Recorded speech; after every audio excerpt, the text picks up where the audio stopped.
Bragging rights will be on the line not only for the two New York teams facing off, but also for Saquon Barkley and his dad, who's a diehard Jets fan, even has a tattoo of the Jets logo. Take a listen to this. How's my dad going to handle it?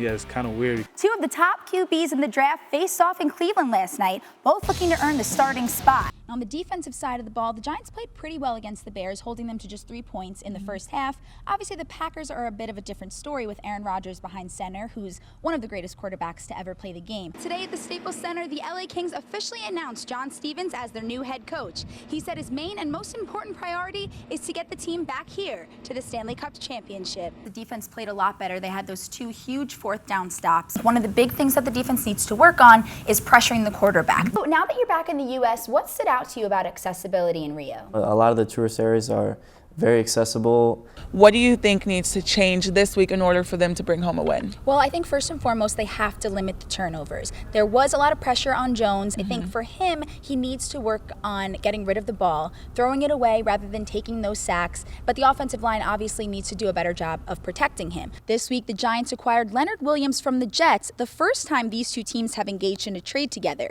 Williams talked about the unique opportunity to play his former team this week. Bills inside the 5, 3rd and goal. Allen in shotgun. Allen steps away from the pressure, hits Rod Streeter in the end zone.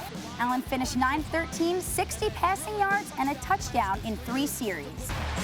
Some baseball now. Game 1 of a big series between the Astros and Athletics. First game back for George Springer's 8th inning. A's down 3-2.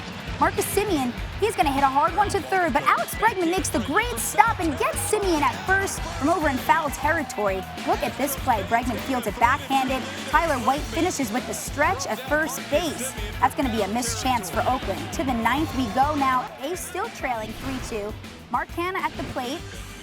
He's going to hit a chopper to short. Carlos Correa makes that diving stop and gets Hanna at first.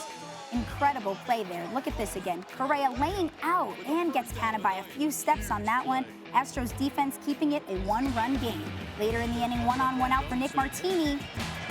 Doubles into right field. The ball's going to get past Josh Reddick and into the corner. Ramon Laureano trying to score from first. It's going to be a play at the plate. The throw from Carlos Correa. And the umpires call Laureano out on the tag by Martin Maldonado. That play would go under review.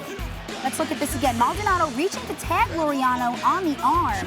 Laureano slides in, gets a piece of the plate with his left hand. The umpires are going to reverse the call. Laureano is safe at home. We're tied at 3. A.J. Hinch getting an explanation after the change.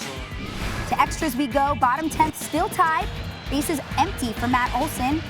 Olson launches one to right field off Tony Sipp to end the game. A's win 4-3, and they're within 1 game of the Astros. Also, other baseball action last night. The Yankees, a rarity these days, beat the Blue Jays. We'll have more from our Yankees insider, Buster Olney, right after this.